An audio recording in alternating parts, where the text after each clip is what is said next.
Olá, pessoal, como vocês estão? Espero que estejam bem.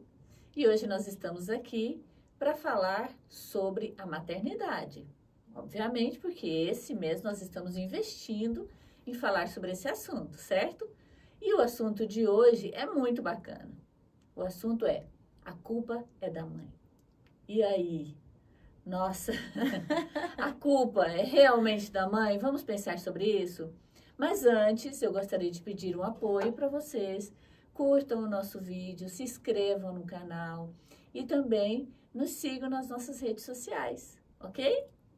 Então, bora lá, Lívia. Bora lá. Bora lá falar vamos discutir se a culpa é da mãe ou não é a culpa da mãe. Quem de vocês que é mãe já se sentiu assim, culpada, né? Por algum fato, pela criança ter se machucado, pela criança não ter um bom desempenho na escola.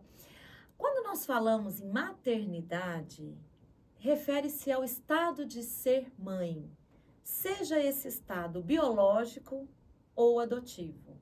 Seja quando corporalmente nós geramos um bebê, ou seja quando um bebê de outro corpo, de outro sujeito, de outro ser vem até a nós para nós cuidarmos. A maternagem já significa, representa vínculos afetivos que podem ser desenvolvidos por uma pessoa que tem essa função de ser mãe, seja biológica ou adotiva, ou que possui esse vínculo de afeto, de cuidado, de carinho, como um pai, um avô, uma avó, um tio, uma madrinha, como a gente observa muito, né, Cris?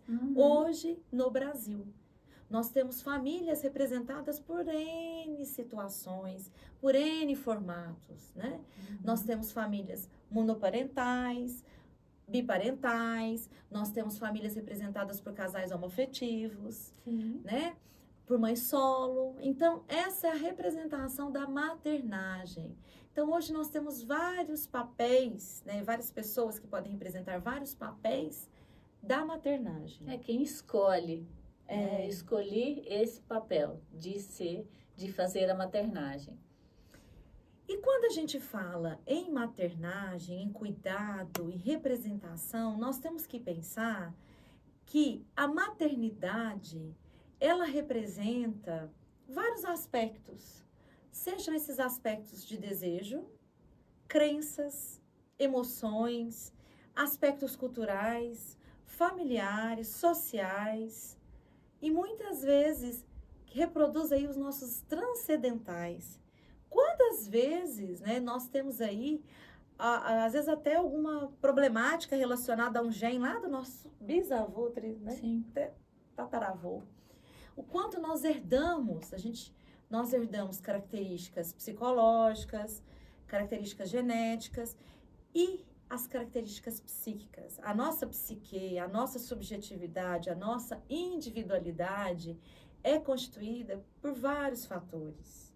Então, muitas vezes, quando nós estamos exercendo a nossa maternidade, a nossa maternagem, nós estamos reproduzindo aspectos ideológicos, aspectos relacionados a características da política daquele tempo, daquela época. Observa como é a nossa sociedade hoje. Como são os arquétipos que nós entendemos da maternidade. O que são arquétipos? São conceitos, são paradigmas que nós elaboramos, trazemos historicamente, culturalmente, para poder conceituar, para poder entender e dar sentido a um fato, a uma situação. E o arquétipo da maternidade, ou seja, esse conceito, esse paradigma da maternidade, está muito relacionado ao cuidado, à proteção, à nutrição, né? Ao amor incondicional. Então, quando nós falamos em mãe, a gente pensa nessa figura, que é um ser que tem um amor incondicional, que nutre, que protege. Perfeito. Idealizado. Né? Idealizado. Né? E muitas vezes romantizado. Romantizado. A figura materna, ela é muito conceituada, cultuada dessa forma, né, Cris? E quando alguma mãe quebra esse arquétipo. Foge do padrão. E aí? Como você fica? Quando você olha para a criança e fala, eu não estou conseguindo cuidar. Nossa, o que eu estou sentindo por esse indivíduo? Eu estou sentindo algo que é o oposto ao amor. O que é isso? O que está acontecendo comigo? Né? Eu sou um ser normal? Você é um ser normal. Porque mãe tem vários sentimentos. Mãe não é idealizada, romantizada, como a gente vê nos desenhos, né? Tudo perfeito. Tudo perfeito. Que tá sempre bem, amando, cuidando.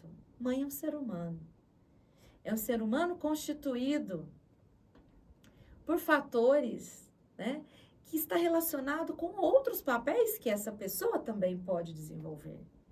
Porque a mulher, durante um bom tempo, a Cris falou em outro vídeo, ela se restringe. O termo que você usou lá é suspende, né? Suspende. O Winnicott falava, né? Suspende de outros papéis. Ela dedica, quando o bebê nasce, quase que exclusivamente aos cuidados do bebê. Isso quando é o primeiro, porque quando já é o segundo, o terceiro, tem que... Deixa pra lá. Fica mais fácil. Ela já adaptou com esse papel, com esses papéis, né?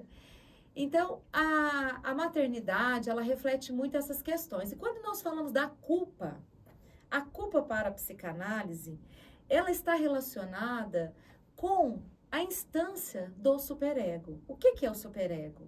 É a instância que está relacionada com as normativas, com a ética, moral, política, com as figuras parentais, com os processos educativos que as figuras parentais nos proporcionam, principalmente na primeira infância. E esses papéis, como que a gente internaliza? Aí é como nós damos sentido a isso. A culpa vem do processo de interpretação do superego. Como que eu, indivíduo, como que eu, sujeito, consigo introjetar, assimilar, organizar mentalmente, reorganizar, buscar significado e sentido mediante o mundo no qual eu estou vivendo. Como que eu lido com as questões do dia a dia? Aí nasce a culpa. E essa culpa, ela está muito relacionada a fatores culturais e religiosos também, né? Sim.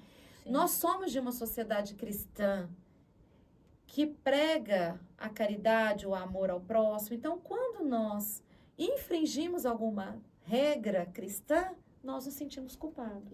Ou necessariamente nem infringimos, né? Quando nós identificamos que, de repente, para nós fugimos daquele padrão, né? Porque dentro da nossa sociedade, tudo tem um padrão.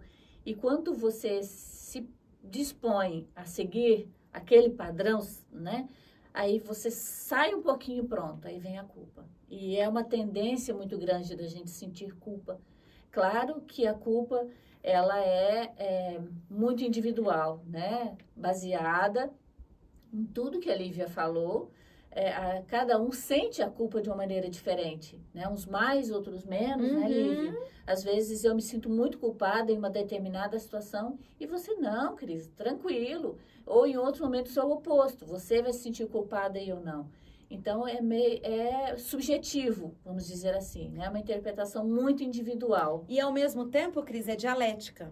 Quanto mais nós investimos afeto, quanto mais nós investimos educação, amor, provavelmente mais culpa nós sentiremos, né? É uma questão de dualidade, dialética. Exatamente. Né? Você deposita, você ama, você cuida, então entra a questão da expectativa, exatamente, do desejo. Então você espera aquilo do outro, principalmente do seu filho. Então, se você é uma mãe dedicada, que educa, proporciona afeto e não tem essa retribuição, vírgula, não seria a palavra retribuição, mas você espera que seu filho te dê um retorno. E você não consegue, você sente culpa. Aí vem a pergunta, onde eu errei.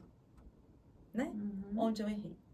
Aí tem a autora que escreveu o livro, a Elizabeth, A Culpa é da Mãe? A Culpa é da Mãe. Né? E ela, no livro, ela retrata exatamente situações da vivência dela enquanto mãe, já que ela teve 4 filhos, de como a gente lidar com isso, né? de que você comete erros sim. E aí?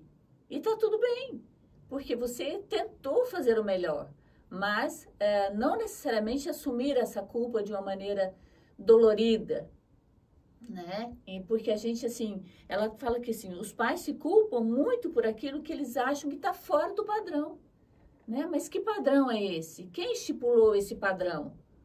Né? Então, assim, a gente tem uma cobrança muito grande. Existe uma cobrança interna muito grande e uma cobrança externa muito grande também, né? De sempre acertar, de ser o melhor. Muitas vezes os filhos, depois que crescem, eu vejo muitas vezes jovens que relatam sobre isso. Ah, mas meu pai e minha mãe, eu sou assim hoje, eu reajo dessa forma porque meu pai e minha mãe deveriam ter feito isso, deveriam ter feito aquilo, ou não foram suficientemente bons, não foram, mas espera aí, né? Você não é perfeito, seus pais também não são pessoas perfeitas. E o que importa é o que eu vou fazer com isso agora. Sim. É a minha forma como eu reajo a isso. Né? Porque nós, enquanto pais e mães, a gente precisa entender que nós somos seres humanos e respeitar isso. A gente erra tentando acertar o tempo todo, né? Acerto e erro o tempo todo, porque desde o momento que a criança nasce, é uma adaptação. A gente nunca viveu aquilo. Sim, não é? Sim. Você não vem com receitinha de bolo, né? Nem se viesse, porque cada indivíduo é um. Sim. Cada filho é um, é diferente do outro, cada mãe é diferente da outra, cada pai é diferente. Então, a gente precisa, é um momento de adaptação em conjunto, que a gente precisa entender isso. O que é mais importante, o que eu vejo, o que é mais importante ali, né? É o amor. A partir do momento que tem amor nessa relação, vai dar certo, né? Porque a partir do momento que existe o afeto, esse cuidado, a gente vai tentando construir juntos uma relação saudável, em que haja respeito, em que haja esse cuidado mesmo e de entender que somos seres individuais. Né? Até uso um termo aqui que eu acho interessante, que ela diz que é importante a gente fazer com que os filhos se individuem, né? Sem culpa, mas se individuem, ou seja, se constituam enquanto indivíduos que não são você, separados de você. Né? Então, que eu sou uma pessoa, o meu filho é outra pessoa, e esse criar expectativas, esse querer que seja perfeito, que você se cobre enquanto um ser humano perfeito e que o filho, por sua vez, seja perfeito também, não existe. Isso é algo ilusório, é romantizado, porque não é assim. As relações não são perfeitas, né? Mesmo relações saudáveis, quando se fala uma relação saudável, não é uma relação perfeita. Nós somos seres humanos, né, Cris? Sim. Quando você fala isso, a gente tem que... Eu gosto muito da fala de um psiquiatra aqui brasileiro, o Berabense, que ele falava que nós temos que aceitar nossa condição de humanidade. Uhum. Né? E aquela famosa frase, acho que até jargão, cada um dá o que tem. Uhum. Né? Cada um dá o Sim. que tem. Os nossos pais conseguiram nos oferecer o que eles conseguiram absorver, introjetar, né? Na relação deles com os pais deles, né? Sim. Então, isso vai de geração para geração, como você mesmo falou. De geração para geração. Então, muitas vezes a gente cobra do outro que o outro não consegue. Agora, se vocês estão assistindo esse vídeo, vocês têm maturidade para entender esse processo de individuação que Jung traz tanto, que é esse processo de desenvolvimento, de autoconhecimento, que tem a ver com esse termo que ela colocou de individuar. É você deixar o outro ser o outro. Para que eu seja eu, para quebrar essa cisão simbiótica que acontece com muitas famílias. Nós temos aí pessoas idosas, já adultos com 40, 50 anos, que têm uma relação muito simbiótica com a mãe, né? Que é onde que gera uma dependência afetiva, muitas vezes da dependência financeira a gente observa muito na nossa geração brasileira, porque estendeu a adolescência, né? Não é só até os 18 anos, como a gente estava conversando antes, né? Às vezes estende. Então, a gente precisa rever isso. E para isso, a gente precisa trabalhar a nossa culpa. Né? Vamos trabalhar, peraí, que padrão, que superego, peraí, deixa eu me escutar, me ouvir. Que padrão é esse? que eu estou me comparando? Porque que régua que é essa, que né? régua é essa que a gente quer medir tanto, né? Que a gente quer medir tanto e as nossas réguas são tão, né? Altas, subjetivas e a gente sempre se compara ali, né? Na questão do ser bom o tempo todo, de ser perfeito, né? De a perfeição tanto profissional quanto pessoal. Eu tenho que conseguir, eu tenho que isso, eu tenho, né? Então isso é doentio. Isso nos adoece e a gente precisa dar uma freada, né? E assumir que nós não somos perfeitos. Não somos. E parar de se culpar. Né? Porque a culpa, ela adoece a gente. Adoece. Muito.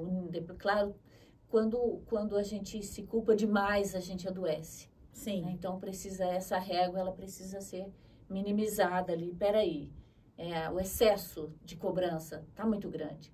É uma das coisas que eu gostaria de comentar, que a autora trata muito no livro dela, fala sobre os rótulos. Uma das coisas que geram muita culpa e que realmente precisam ser evitados com os nossos filhos são os rótulos.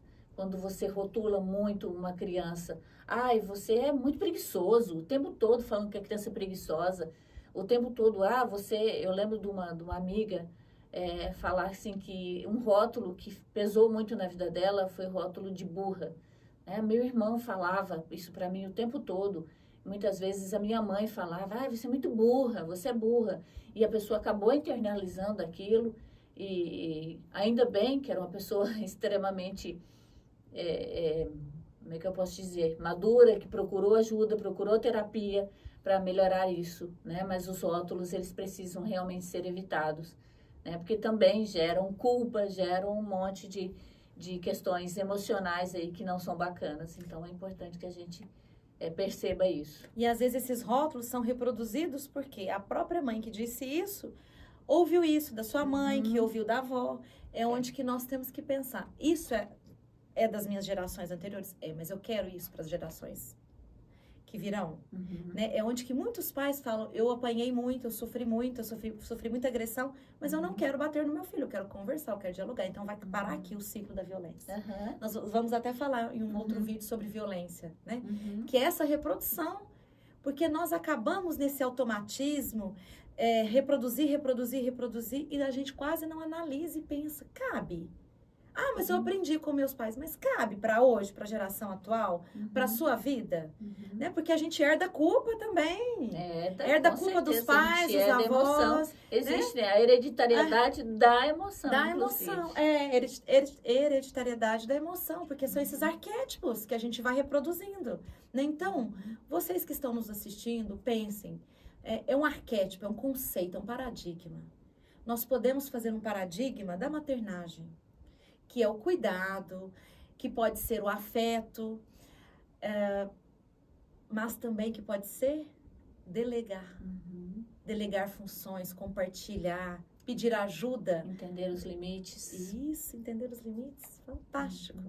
Né? Que nós não conseguimos desenvolver a maternagem sozinhos. Nós precisamos do pai, do avô, da tia, da amiga, da psicóloga, da enfermeira, da rede, né? Nós precisamos do coletivo, para que essa culpa seja minimizada e que a gente possa ser mais feliz, nos amarmos mais e amarmos mais aqueles que estão à nossa volta. É isso. Bom, pessoal, até o próximo vídeo. Um grande abraço. Não esqueçam de compartilhar no YouTube, no Instagram, ok? Um feliz e todo dia maternagem para todos, né? Isso mesmo. Um grande abraço. Tchau.